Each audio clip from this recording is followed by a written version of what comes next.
الشيطان بسم الله الرحمن الرحيم يا سيد السادات يا مجيب الدعوات يا غفار الخطيئات يا مهدي الإنسان يا قابل التوبات يا سامع الأصوات يا عالم الخفيات يا دافع البركات سبحانك يا لا إله إلا أنت الله ثبت خلصنا من النار يا رب الحسين عليه السلام يا الحسين عليه السلام اشف صدر الحسين عليه السلام بظهور الخير اللهم صل على محمد وآل محمد برحمتك صلوات الله اللهم صل على محمد وآل محمد. تمام مرحومین اور شہدائے ملت جعفریہ خصوصاً آیت اللہ العظمہ سید الحکیم کے احسان ثواب کے لیے سورہ فاتحہ تلاوت فرمائیں. بسم اللہ الرحمن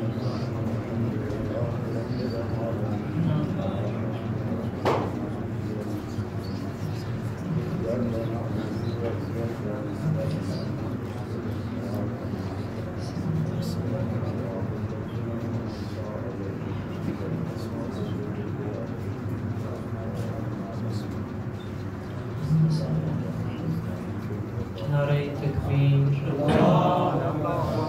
نعرہ رسالت یا رسول اللہ نعرہ حیدری یا علی حسینیت زندہ باد یزیدیت مرد آباد. بلند ترین صلوات تلاوت فرمائیں. اللہم صل علی محمد وآل محمد. اعوذ باللہ من الشیطان الرجیم بسم اللہ الرحمن الرحیم الحمد لله الذي نور عيوننا بزيارة أمير المؤمنين وزين جفوننا ببكاء على سيد الشهداء أجمعين والعاقبة للمتقين والنار للكافرين والناقضين لعهد الله. الصلاة والسلام على سيد الأنبياء والمرسلين وعلى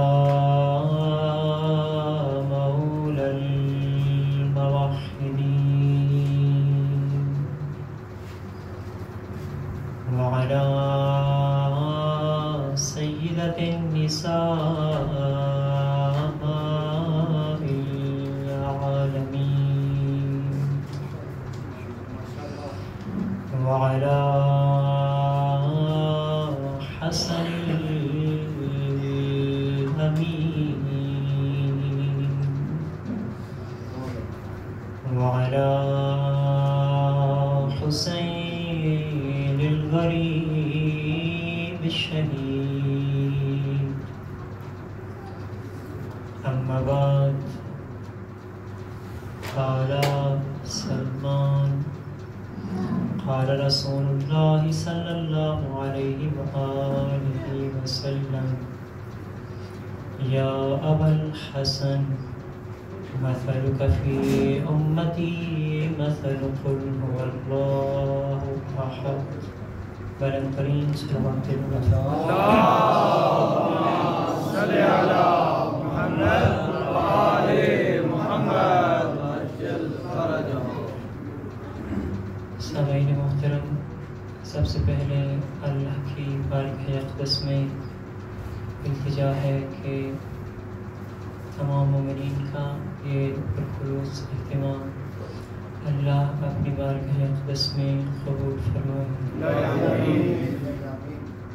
اور اللہ کی بارگاہ میں التجا ہے کہ جہاں جہاں بھی مومنین رہ رہے ہیں اللہ تمام کی تمام تر حاجات کو پورا فرمائے، اور دعا ہے کہ اللہ ہم سب کو عزاداری سید الشہداء میں زیادہ سے زیادہ حصہ لینے کی توفیق عنایت فرمائے، اور اللہ کی بارگاہ اقدس میں التجا ہے کہ اپنے رضی ولی کا، اس دور کے علی کا، نور عسکری کا، اس قوم کے نجی کا ظہور جلد فرمائے کہ کائنات کی ترقیوں اور جن و انس کے شرف کی بلندیوں کا ظہور جس کے ظہور پر موقوف ہے۔ اپنی دعاؤں کی مقبولیت کے لیے بلند ترین صلوات تلاوت فرمائیے۔ اللہم صل علی محمد و آل محمد۔ اور امام مہدی برحق علیہ السلام کے ظہور میں تعجب کے لیے اور تمام مومنین کے درجات کی، خصوصاً آیت اللہ العظمیٰ کے درجات کی بلندی کے لیے اور تمام مرحومین کے درجات کی بلندی کے لیے پھر بھی بلند ترین صلوات تلاوت فرمائیے۔ اللہم صل علی محمد و آل محمد۔ سامعین محترم، ماشاءاللہ میرے سامنے ذہین و فطین اور پڑھے لکھے چہرے تشریف فرما ہیں۔ آپ کی خدمت میں نے نبی اکرم صلی اللہ علیہ وآلہ وسلم کی ایک حدیث تلاوت کی ہے،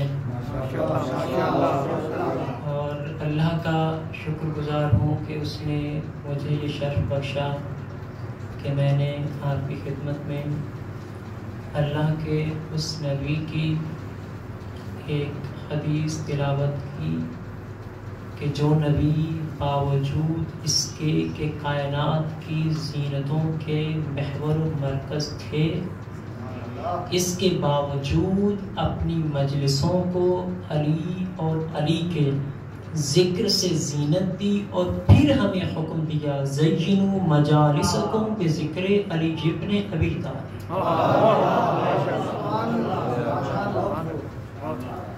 ذکر علی تو میرے پیارے نبی نے فرمایا یا ابوالحسن مثلک فی امتی مثل قل هو اللہ احد۔ علماء بھی تشریف فرما ہیں اور ساتھ ساتھ خطباء بھی تشریف فرما ہیں، تو آپ جانتے ہیں کہ لفظ مثل اور مثل انتہائی توجہ کا تعریف ہے۔ لفظ مثل اور لفظ مثل ان دونوں میں فرق ہے۔ لفظ مثل اس وقت استعمال کیا جاتا ہے کہ جب دو چیزوں میں شباہت اور یکسانیت ان دونوں کی حقیقت اور حیات میں ہو، انتہائی توجہ کا تعلق۔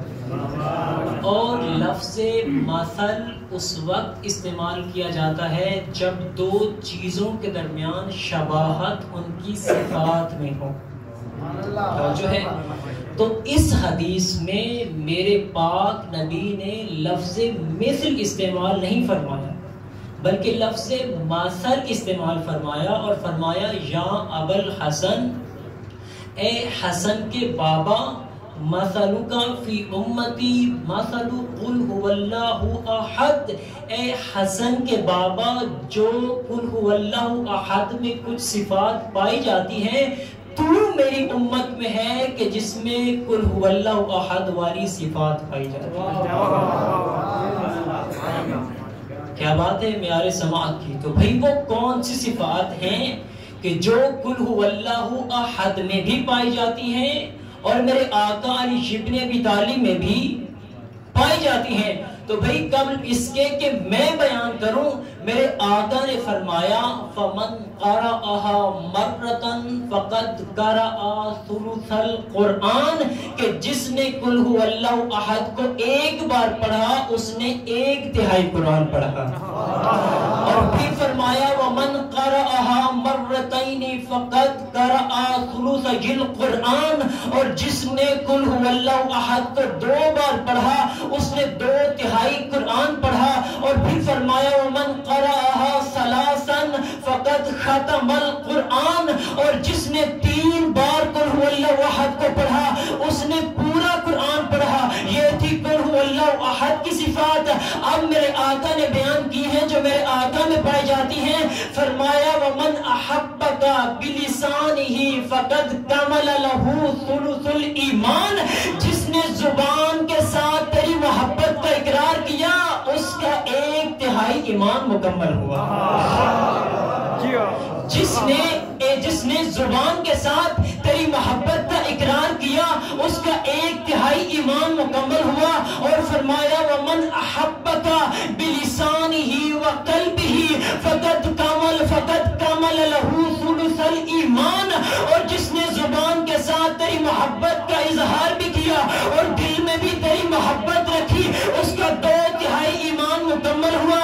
اب توجہ کا طالب ہوں، میرے آقا نے فرمایا وَمَنْ أَحَبَّكَ بِلِسَانِهِ وَمَنْ أَحَبَّكَ بِلِسَانِهِ وَقَلْبِهِ وَنَصَرَكَ بِيَدِهِ فَقَدِ اسْتَكْمَلَ الْإِيمَانَ، اور جس نے زبان کے ساتھ تیری محبت کا اظہار کیا اور دل میں بھی تیری محبت رکھی اور اپنے اعضاء کے ساتھ تیری مدد بھی کی اس کا ایمان مکمل ہوا.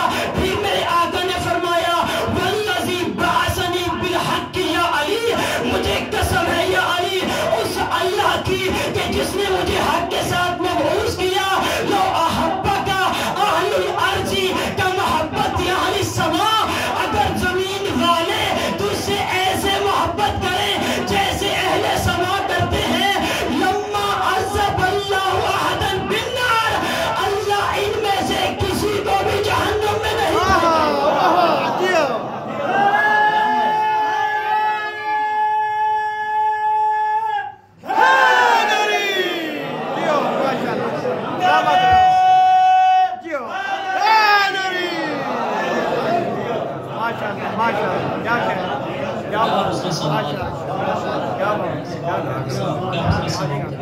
آپ کے کیا کہتے ہیں جو مجھے امید تھی آپ نے مہربانی فرمائی میری حوصلہ افزائی کی. بھئی توجہ کا طالب ہوں، زیادہ دیر آپ کو انتظار نہیں کروانا چاہتا. بھئی امیر کائنات علیہ السلام کی محبت نہ فقط جنت میں دخول کا سبب ہے اور جہنم سے نجات کا سبب ہے، بلکہ محبت ابوالحسن حسن کے بابا کی محبت ہی موجب بنتی ہے کہ جس کے ذریعے ایک انسان دوسرے انسان پر فضیلت حاصل کرتا ہے. اور یہ فقط انسانوں میں نہیں بلکہ عام ہے، بلکہ یہ چیز عام ہے کہ علی کی محبت موجب بنتی ہے کہ ایک چیز دوسری چیز پر فوقیت حاصل کرے، ایک چیز دوسری چیز پر فضیلت حاصل کرے. تو بھئی آئیں دیکھیں اس کائنات کا جب مطالعہ کیا جائے، اس کائنات میں جب تدبر کیا جائے، اس کائنات میں جب تفکر کیا جائے اور انسان دیکھے تو انسان کو پتا چلتا ہے کہ ہواؤں میں سے جس نے سب سے پہلے میرے آقا کی ولایت کا اقرار کیا، اللہ نے اس کو باقی ہواؤں پر ایسی تمیز بخشی، ایسا امتیاز بخشا، ایسا صرف بخشا، ایسا شرف بخشا کہ وہ ہوا کوئی عام نہ رہی بلکہ باد نسیم بن گئی. بھئی دنوں میں سے سب سے پہلے جس نے میرے آقا کی ولایت کا اقرار کیا وہ دن کوئی عام نہ رہا بلکہ جمعۃ المبارک بن گیا. بھئی راتوں میں سے سب سے پہلے جس نے میرے آقا کی ولایت کا اقرار کیا وہ رات کوئی عام نہ رہی بلکہ لیلۃ القدر بن گئی. بھئی مہینوں میں سے سب سے پہلے جس نے میرے آقا کی ولایت کا اقرار کیا وہ مہینہ کوئی عام نہ رہا بلکہ رمضان المبارک بن گیا. بھئی ملائکہ میں سے سب سے پہلے جس نے میرے آقا کی ولایت کا اقرار کیا وہ ملک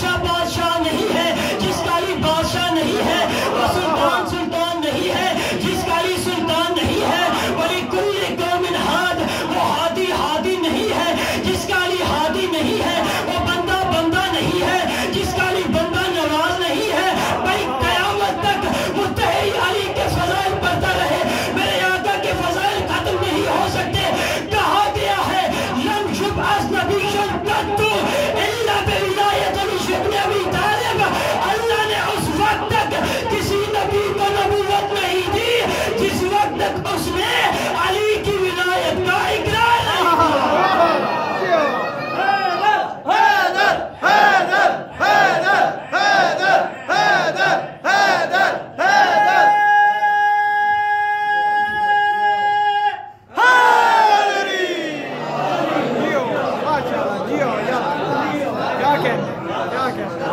آپ کے کیا کہنا؟ زندہ سلامت رہی، کیا بات ہے حسن سماعت۔ تو وہی بات ہو رہی تھی شباہت کی کہ سورہ توحید میں یعنی قل هو اللہ احد میں اور ابوالحسن حسن کے بابا میں کون سی شباہت ہے؟ تو بھی ایک بس آخری حدیث آپ کی خدمت میں عرض کرنا چاہتا ہوں۔ حدیث میں ملتا ہے کہ جو بندہ ایک دن میں 5 نمازیں پڑھے اور ان 5 نمازوں میں قل هو اللہ احد نہ پڑھے، قیل لہ یا عبد اللہ لست من المصلین، تو اسے کہا جائے گا اے اللہ کے بندے تو نمازیوں میں سے نہیں ہے۔ اسے کیا کہا جائے گا؟ تو نمازیوں میں سے نہیں ہے۔ بھئی قابل توجہ بات ہے، بھئی قابل تدبر و تأمل و تفکر بات ہے کہ انسان دیکھے کہ اس نے دن میں پوری 5 نمازیں پڑھی ہے، نماز فجر بھی پڑھی ہے، نماز ظہر بھی پڑھی ہے، نماز عصر بھی پڑھی ہے، نماز مغرب بھی پڑھی ہے، نماز عشاء بھی پڑھی ہے، اور نمازوں کے درمیان اس نے تکبیرۃ الاحرام بھی کہی ہے، بھئی قیام بھی کیا ہے، قراءت بھی کی ہے، رکوع بھی کیا ہے، سجود بھی کیا ہے، تشہد بھی پڑھا ہے، سلام بھی پڑھا ہے، لیکن قل هو اللہ احد نہیں پڑھی، تو اسے کہا کہ کیا کہا گیا؟ لست من المصلین۔ یہ نہیں کہا کہ تو نے قرات نہیں کی، یہ نہیں کہا کہ تو نے فقط آج کے دن کی 5 نمازیں نہیں پڑھی، یہ نہیں کہا گیا کہ تو نے رکوع نہیں کیا، تمہاری یہ نماز نہیں ہے، تمہاری فقط اس دن کی نمازیں نہیں ہیں، نہیں، بلکہ کہا گیا لست من المصلین، تو نمازیوں میں سے نہیں ہے۔ میں اسی طرح اگر کوئی بندہ نماز پڑھے لیکن میرے آقا کی محبت نہ ہو تو اسے کہا جائے گا لست من المصلین، تو نمازیوں میں سے نہیں ہے۔ اگر کوئی بندہ روزہ رکھے لیکن میرے آقا کی محبت نہ ہو اسے کہا جائے گا لست من المصلین۔ اگر کوئی بندہ حج کرے لیکن دل میں علی نہ ہو اسے کہا جائے گا لست من الحجاج۔ اگر کوئی بندہ زکوٰۃ دے لیکن دل میں علی نہ ہو اسے کہا جائے گا لست من الذین هم للزکاۃ فاعلون۔ اگر کوئی بندہ علی کے بغیر جہاد کرے اسے کہا جائے گا لست من المجاہدین۔ اگر کوئی بندہ علی کے بغیر امر بالمعروف کرے نہی عن المنکر کرے اسے کہا جائے گا لست من الآمرین بالمعروف ولست من الناہین عن المنکر۔ یعنی علی کے بغیر یعنی چاہے نماز پڑھے، روزے رکھے، حج کرے، زکوٰۃ دے، جہاد کرے، امر بالمعروف کرے، نہی عن المنکر کرے، سارے اس کے منہ پہ مار دیے جائیں گے۔ کیوں؟ کیونکہ تمہارے دل میں علی کی محبت نہیں ہے۔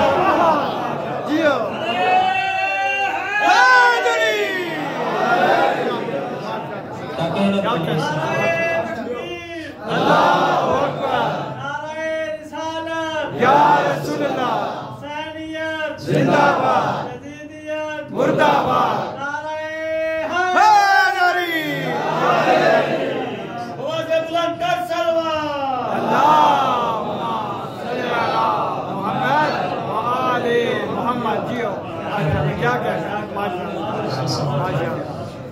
آپ کی مہربانی، آپ نے حوصلہ افزائی کی جس کی مجھے توقع تھی۔ خدا آپ کی توفیقات میں اضافہ کرے اور مزید عزاداری سید الشہداء میں حصہ لینے کی توفیق عنایت فرمائے۔ مجھے کہا گیا ہے کہ میں، آپ جانتے ہیں کہ اللہ کو اپنی آیات بہت پیاری ہیں اور اللہ اپنی آیات کی توہین و تقسیم برداشت نہیں کرتا۔ اللہ کی آیات ناطقہ میں سے ایک آیت ہے کہ جو میرے آقا حسین کے دل کا چین تھی۔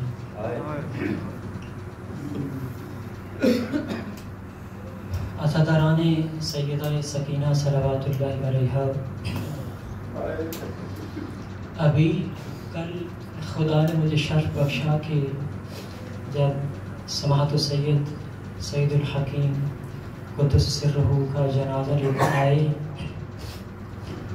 تو قبل اس کے کہ جنازہ ان کے مکتب میں پہنچتا، ادھر سے سماحت المرجع النجفی ان کے مکتب میں پہنچے اور سماحت الشیخ الفیاض بھی ان کے مکتب میں ان کا جنازہ پہنچنے سے پہلے ان کے اہل و عیال کو اور گھر والوں کو تسلیاں دینے کے لیے پہنچ چکے تھے۔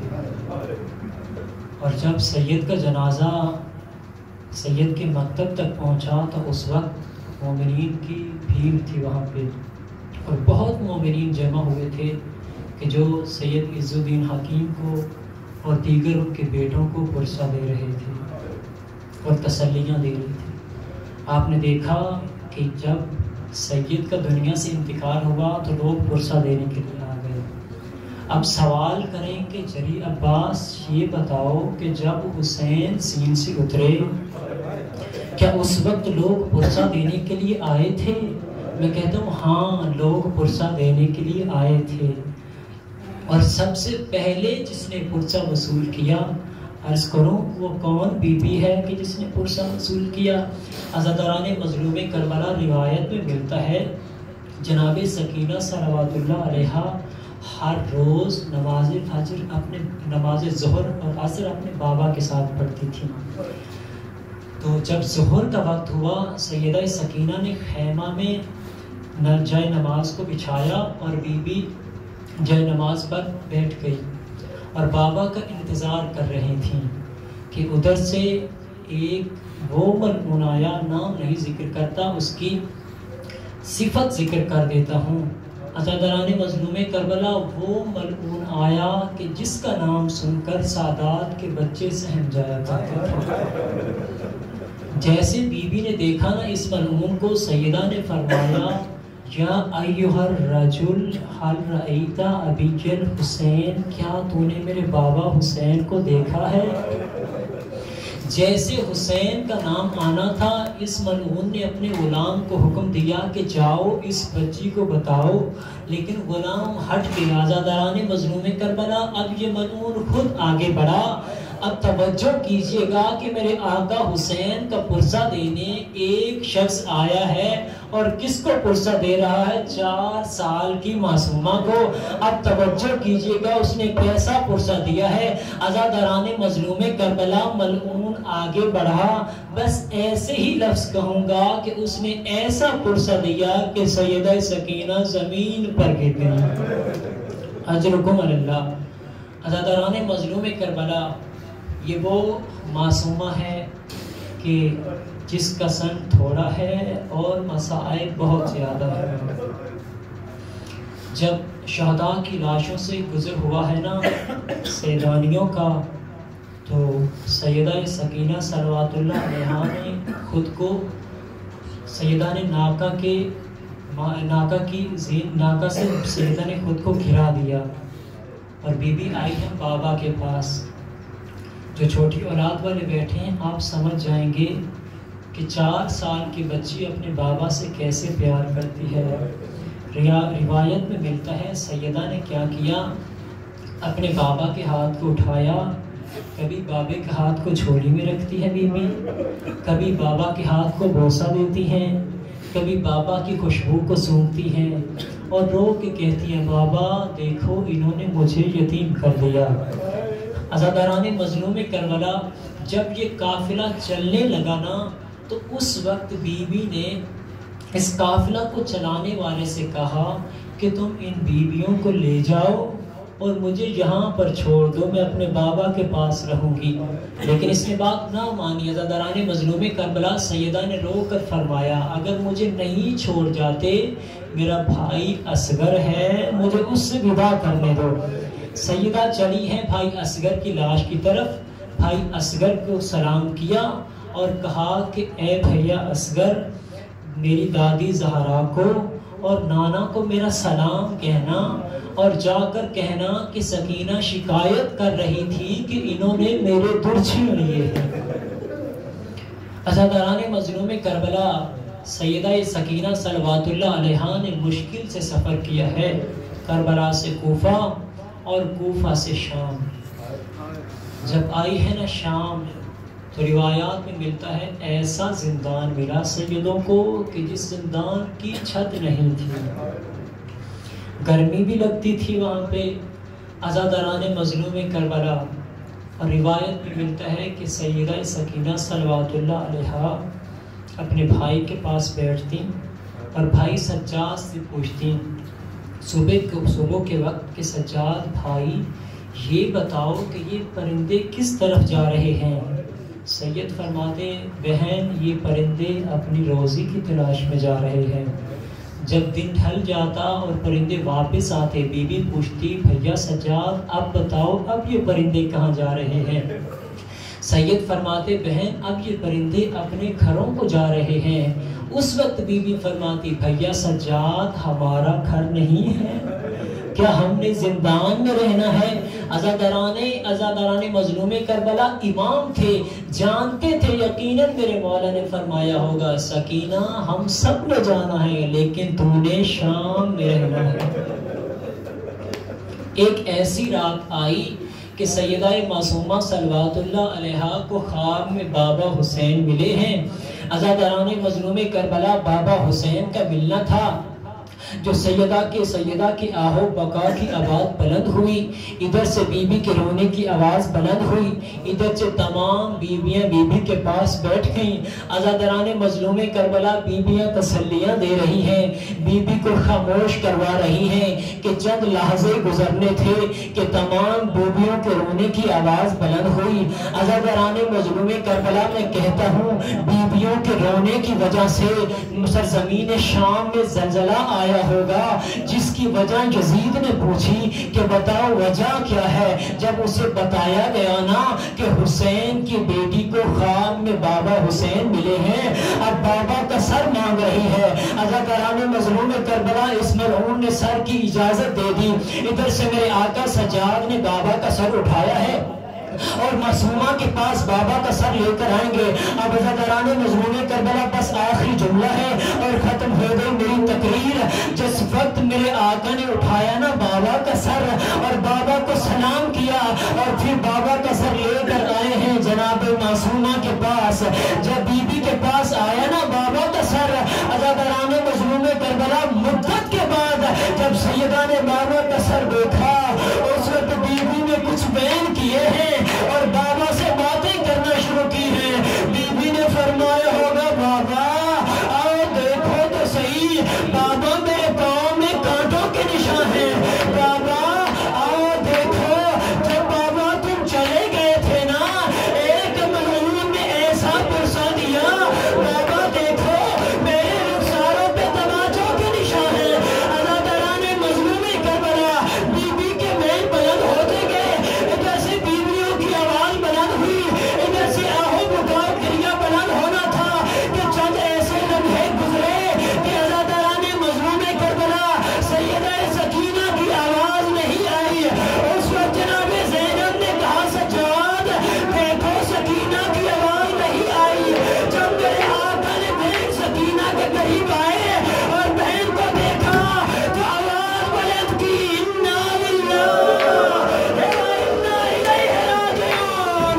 فرمایا پھوپھی میری بہن سکینہ رخصت ہو گئی ہے، میری بہن سکینہ کا روح پرواز کر گیا ہے. وَسَيَعْلَمُ الَّذِينَ يَنقَلِبُونَ عَلَىٰ عَقِبَيْهِ